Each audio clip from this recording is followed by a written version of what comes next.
के उपहार को आपने छू कर, हृदय के तार को आपने छू कर, हृदय के तार को पावन पावन कर दिया। बाबा मन के संसार को आपने छू कर, हृदय के तार को आपने छू कर।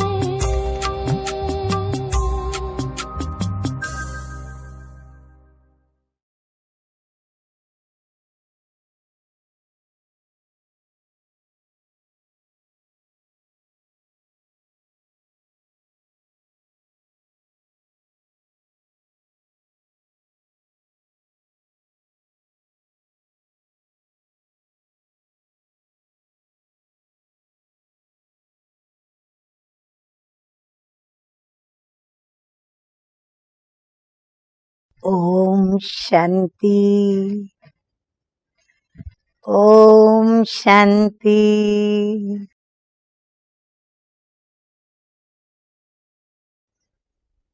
गीत सुना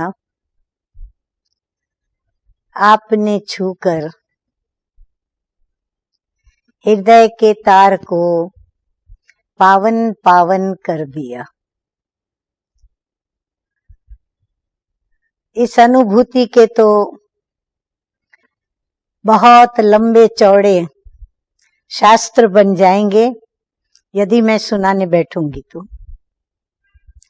परंतु वर्तमान में प्रैक्टिकल जो हमको छू करके बार बार डिस्टर्ब कर देते हैं, हमारी मूड आउट कर देते हैं, हमें नाराज कर देते हैं, उदास कर देते हैं, वो तत्व क्या है?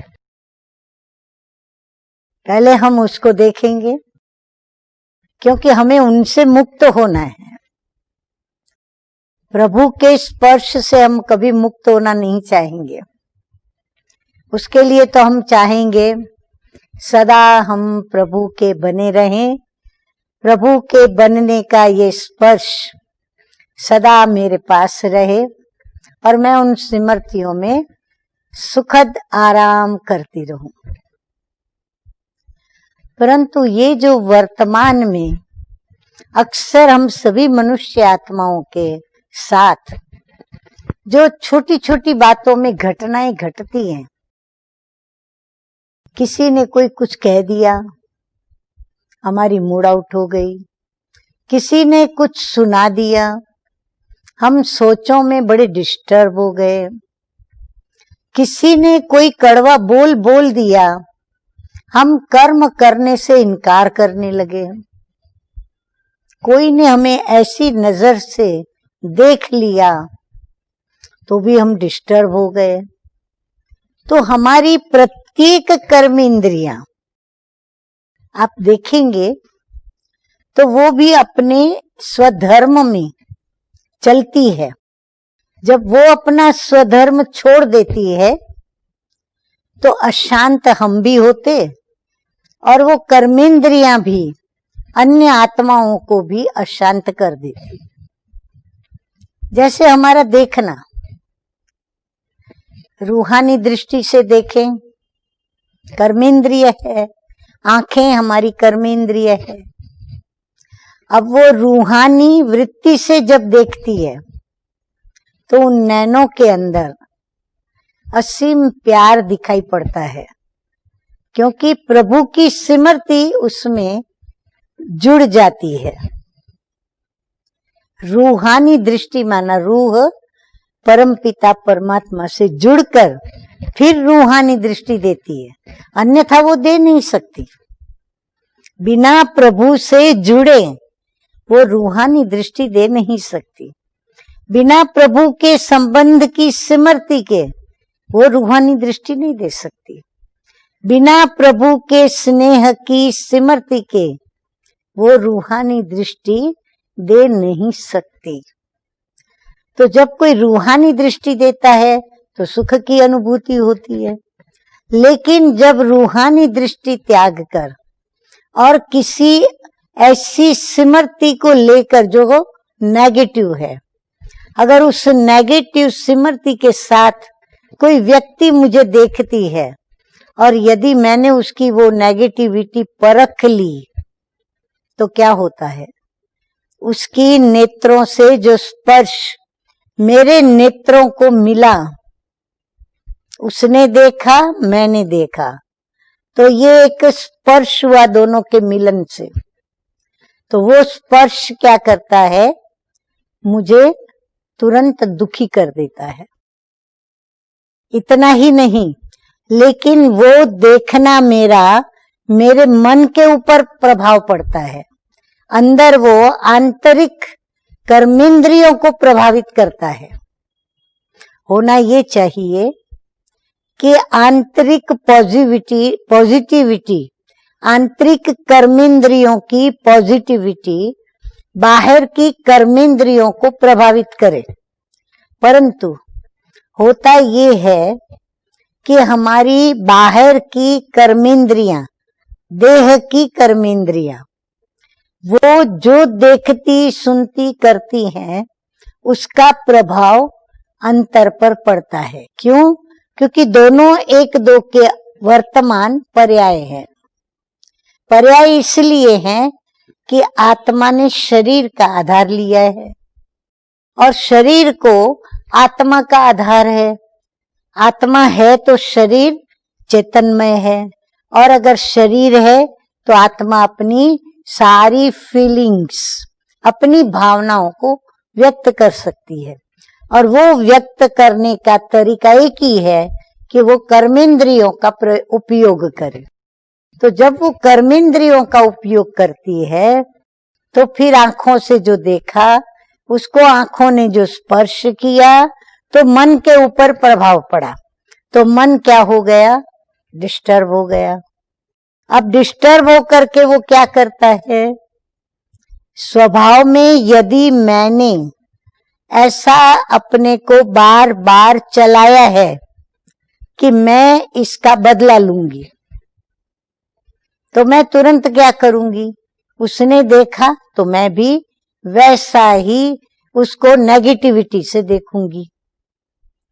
अब दोनों की फिर वापस नजरें टकराई, माना फिर स्पर्श हुआ, और ये नेगेटिविटी दोनों की मिल करके और ये एक शक्ति बनी।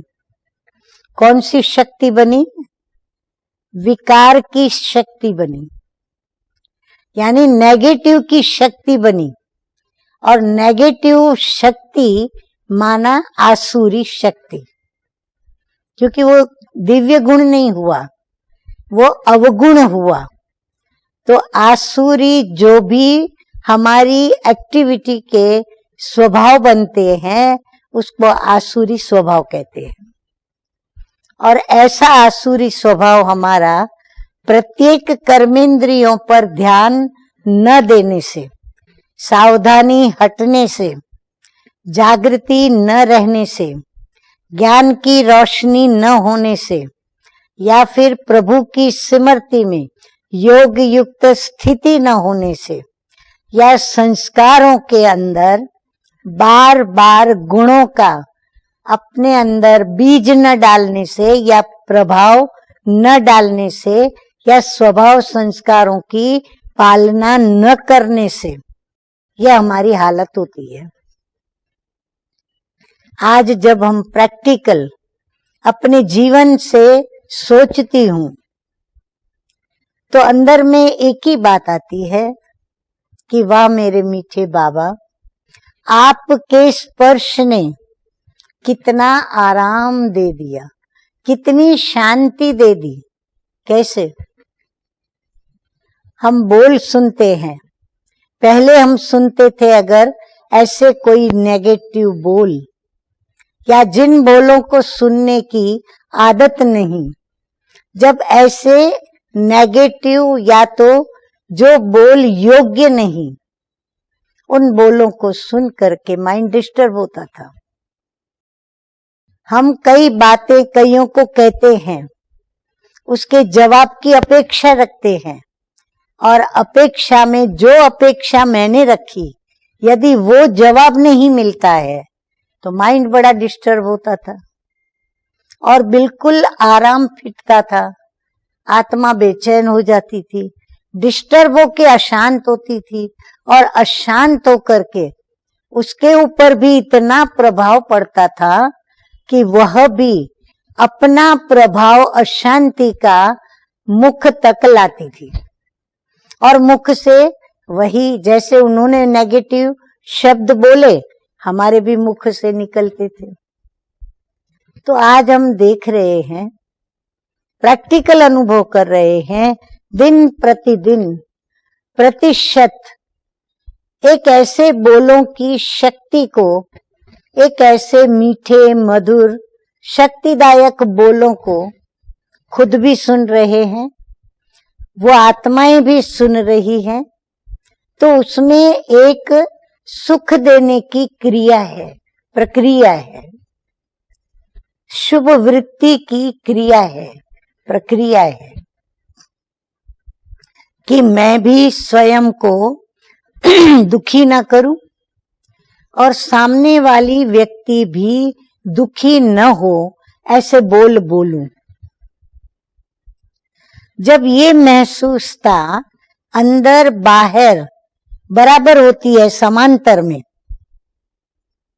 ऐसे नहीं अंदर की परसेंटेज ज्यादा बाहर की कम नहीं, जब समांतर में हम आते हैं तो फिर हमारा बैलेंस बनता है, और वो बैलेंस, वो संतुलन हमारे बोलों को भी संतुलित करता है।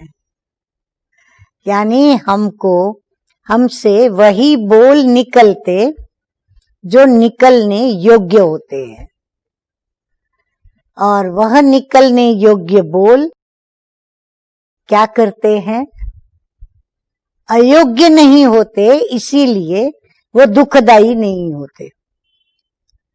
यदि हम शिक्षा देने के हेतु से जोश में भी बोलें या पार्ट प्ले होता है तो भी सामने वाली व्यक्ति को वो बुरा नहीं लगता।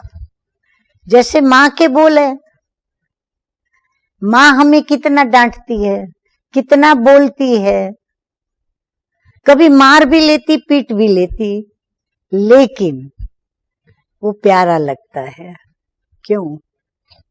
क्योंकि उसमें एक प्यार है, उसमें मुझे आगे बढ़ाने की शिक्षा समाई हुई है, उसमें मेरा भला होने की वृत्ति समाई हुई है। वो चाहती है मैं ऐसे कुछ सीखूं जो मेरा चार में नाम हो, वो ये चाहती है मैं जीवन में ऐसे सब सीखूं जो कभी मैं निराधार न रहूं, आधारित न रहूं, पर मैं निराधार बनूं। वो माँ चाहती है कि मैं अपने बलबूते पर इतनी पावरफुल रहूं जो मुझे कभी भी किसी की मदद की आवश्यकता न पड़े, और यदि मदद की आवश्यकता पड़े तो मैं निर्माण होकर, निरभिमानी होकर मदद देकर मदद लूं, ताकि मैं किसको बोझ न बनूं, किसको भारी न पड़ूं। तो ये सब सुख है, सुख देने की क्रिया और प्रक्रिया है। तो हमें भी पल पल यही सोचना चाहिए कि मैं जो बोल रही हूं उससे सामने वाले को दुख तो नहीं होगा। अब इसके लिए बहुत सावधानी बरतनी पड़े, क्योंकि प्रतिपल हम बोलते हैं, हम एक भी पल बोले बिगड़ नहीं रहे हैं। और अगर हमारे लाखों बोलों के अंदर अगर वही बात है नेगेटिव की या दुख देने की या अयोग्य बोलने की, तो क्या होगा? हमारा स्वभाव भी वही बनेगा, संस्कार भी वही बनेगा।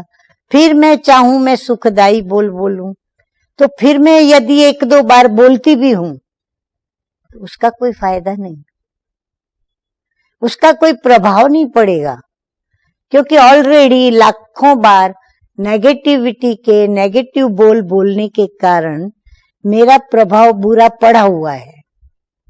अब उस बुरे प्रभाव को मिटाना है, तो जहां लाखों बोल बोले वहां मुझे रिटर्न में अब जो बोल बोलने पड़े। तो सोचो कितनी जागृति चाहिए, कितना अभ्यास चाहिए। बस यही बाबा कहते हैं कि मीठे बच्चे, यही अभ्यास दिन रात करते रहो। विदेही हो, आत्मा हो, माना स्व के हर धर्म कर्म स्वभाव संस्कार को याद रखो। और किसके बच्चे हो ये याद रखो, हर पल याद रखो। तो क्या होगा, उस स्मृति से सामर्थ्य आएगा और वो सामर्थ्य आपके कर्म में आपको मददगार बनेगा।